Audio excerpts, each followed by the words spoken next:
새벽에 나온 여러분들 주의 이름으로 축복합니다. 오늘 제목은 하나님의 응답입니다. 어느 때까지 부르짖어야 되겠습니까? 이 하박국의 외침도 하나님께 대한 질문이었습니다. 마음에 있는 솔직함으로 부르짖었는데 오늘 본문에 드디어 하나님이 응답을 하시더라는 것입니다. 그 응답이라고 하는 건 하박국의 했던 말을 반영하는 것이었습니다. 하박국이 이런 말을 했죠. 3절에 보니까 어찌하여 내 죄악을 보게 하십니까? 이렇게 질문했더니 하나님의 대답은 5절에 여호와께서 이르시되 너희는 여러 나라를 보고 또 보라. 뭘 보라는 것입니까? 놀라고 또 놀랄지어다. 너희의 생전에 내가 한 가지 일을 행할 것이라. 하나님은 무엇하고 계시다고요? 하박국은 주무시는 줄 알았어요. 무능한 하나님인 줄 알았어요. 현실은 망가져 가는데 하나님은 개입하시지 않는구나. 그런데 오늘 말씀해 보니까 하나님은 한 가지 일을 행할 것이라. 우리가 믿을 수 없는 일, 우리의 상상력을 동원해도 발견할 수 없는 일을 하나님이 하신다는 것입니다. 그래서 그것을 보라는 말이에요. 보고 또 보라. 보게 하시며 보고 또 보라. 못 보죠? 이유는 우리에게 있습니다. 우리의 시야가 좁아요. 멀리 보지 못하고 넓게 보지 못합니다. 우리는 눈앞에 당면한 일만 보여요.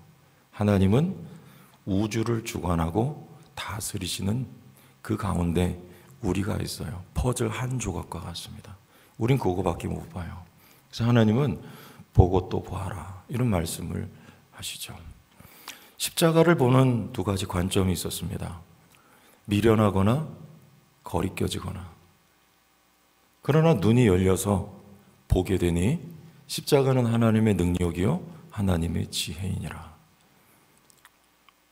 십자가를 바라볼 때 누가 거기서 하나님이 일하시리라 상상이나 했겠습니까?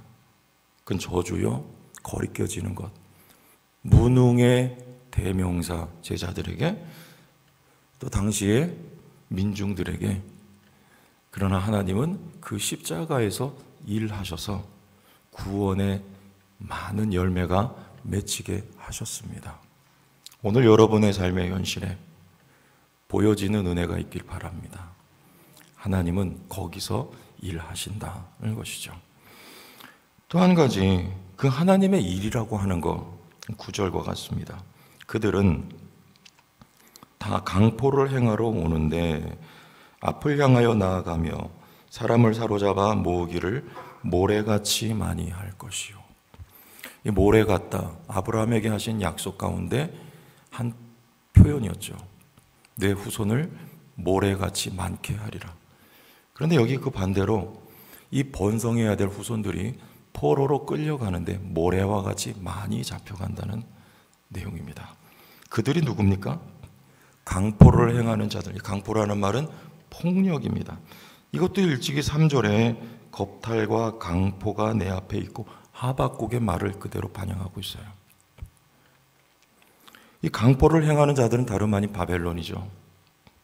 하나님이 하시는 일입니다. 놀라운 일입니다. 두렵고 떨리는 일입니다. 하나님이 이런 일을 하세요. 예루살렘을 멸망시키실 것이고 그리고 무수한 사람들을 포로로 끌려가게 하실 이 일을 바벨론, 이 바벨론은 근동의 아주 작은 나라에 지나지 않았지만 어느 순간 급부상합니다. 당시에 패권을 쥐고 있었던 아수르를 정복하고 세계를 제패하는 고대 근동을 제패하는 나라가 이 신흥 바벨론이 되었어요. 근데 이 나라는 표본보다 빠르고 매우 사나운 폭력적인 나라였습니다. 다니엘서에 보면 다니엘과 세 친구가 잡혀가죠. 금신상을 짓고 만들고 자신의 위엄과 권위를 상징하는 것. 느부갓네살에 금신상에 절하지 않으면 사자굴에도 던지고 풀무불에도 던져버리는 폭력적인 나라, 폭력적인 임금이 느부갓네살이었습니다. 자, 그럼 우리는 이제 여기서 질문이 생기죠. 하나님은 왜 이 폭력의 나라, 심판을 받을 나라입니다. 아수르가 심판을 받았듯이 이 바벨론도 하나님의 심판을 피하지 못하게 돼요. 그런데 이 범죄 집단을 하나님은 왜 일으키시는가? 그죠? 여러분, 내 상황에 대입해 보세요. 나하고 누군가 갈등이 있는데, 물론 쌍방일 경우가 많아요. 내 마음이 갈등의 이유가 없어졌으면 좋겠다. 또 어떤 문제에 어려움이 있는데 이게 없어졌으면 좋겠다. 하나님이 일으키셨다는 거 여러분 이해되세요? 그럼 우리는 왜 물어요? 왜 이렇게 하시는가? 자, 하나님의 답입니다. 6절로 가봐요. 6절.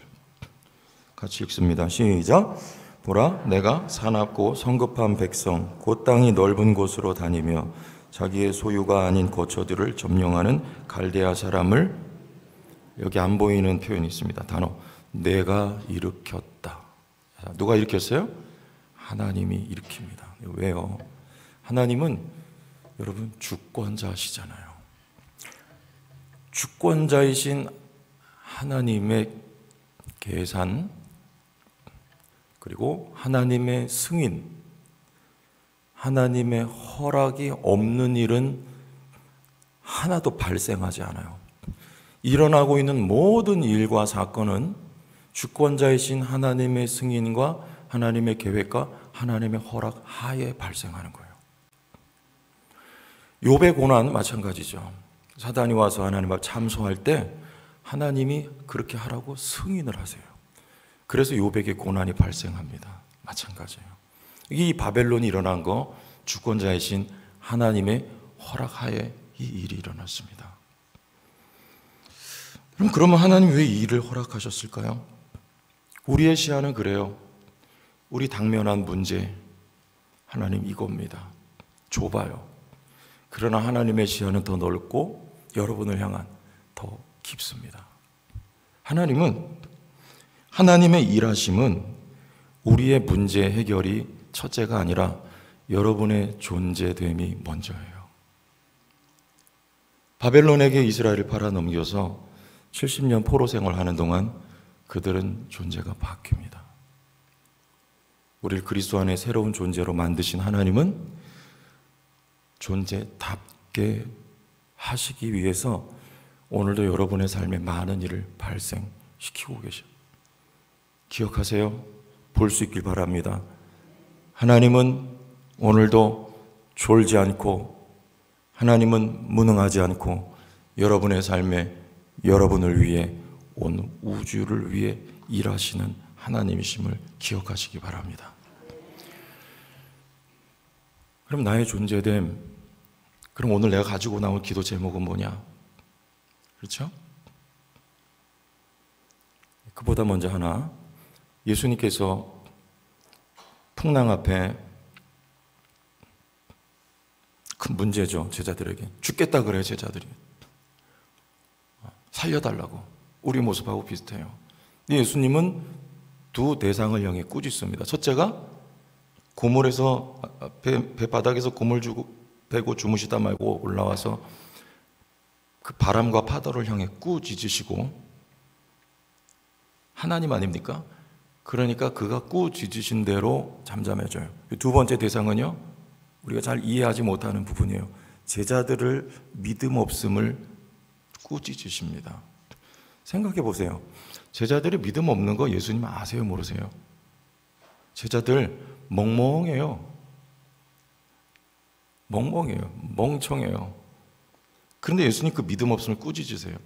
그들의 믿음 없음을 주님이 나무라는 게 아니라 똑같아요. 바다와 바람과 파도를 향해 말씀하시니 잠잠게 된 것처럼 제자들을 그 믿음 없음을 향해 주님이 말씀하신 것은 그들의 존재됨을 위해서 말씀하신 거예요. 무슨 말이냐?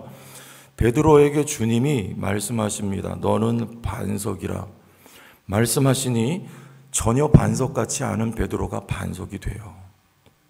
제자들의 믿음 없음을 꾸짖은 것은 그들을 나무라고 책망하는 게 아니라 그들에게 믿음 있는 존재로 바꾸시기 위한 의도로 주님이, 창조주이신 주님이 말씀하시는 거예요. 제자들의 관심은 풍랑에 있어요.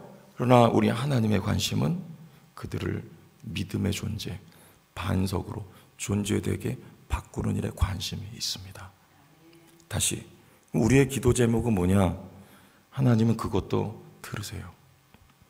불쌍히 여기시고 긍휼히 여기신답니다. 우리 열왕기하 14장 여기만 보고 기도합시다. 26절과 27절로 가봐요. 우리 돌아오는 주일날 본문이 될 것 같은데요. 자, 우리 하나님은 어떤 분이냐? 여기도 같이 읽어봅니다.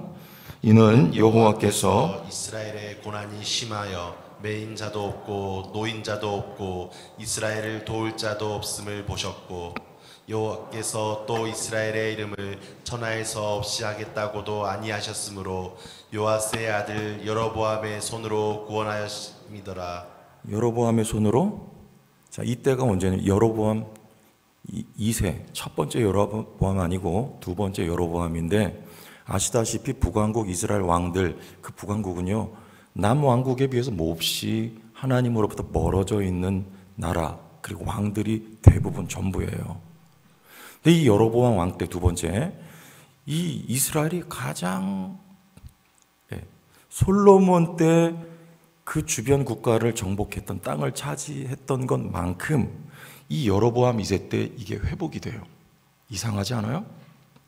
이 여로보암 2세 때 그 사회의 상황을 보면 아주 좋지 않습니다. 하나님 앞에 패역하고, 그리고 정의가 없어요. 그럼에도 불구하고 여러분, 아람이라고 하는 나라에 오랫동안 이 나라가 지금 고난을 겪고 있었어요. 그 오늘 표현이 뭐냐면, 매인자도 없고 노인자도 없어 이스라엘을 도울 자도 없음을 하나님이 보셔요. 이 병에 대한 치유책, 근본적인 것은요, 이 북왕국 이스라엘이 아수르에게 패망당하는 것에 있어요. 이게 궁극적인 거예요. 그러나 그 궁극적인 치유책에 이르기 전에 하나님은 그들을 긍휼히 여기시고 불쌍히 여기셔서 이 악한 왕 여로보암의 손을 통해서도 하나님이 그 나라에 구원을 주시는 하나님이란 말입니다. 믿습니까? 하나님은 우리에게 대해서 우리의 존재됨을 바꾸시길 원하시지만, 그럼에도 불구하고 하나님은 오늘 여러분이 당하고 있는 그 문제를 외면하지 않으시고 불쌍히 여기시며 부르짖어 간구하며 기도할 때 여러분의 기도를 들으시는 하나님, 응답하시는 하나님, 도와주시는 하나님, 치료하시는 하나님이시란 줄 믿으시기를 바랍니다. 그래서 이 새벽에도 간절히 기도하세요. 부르짖으십시오. 하나님 불쌍히 여기시고 도와주십니다. 오늘도 살아계시고 여러분을 위해서, 우리나라 민족 교회를 위해서 일하시는 주님을 찬양합니다.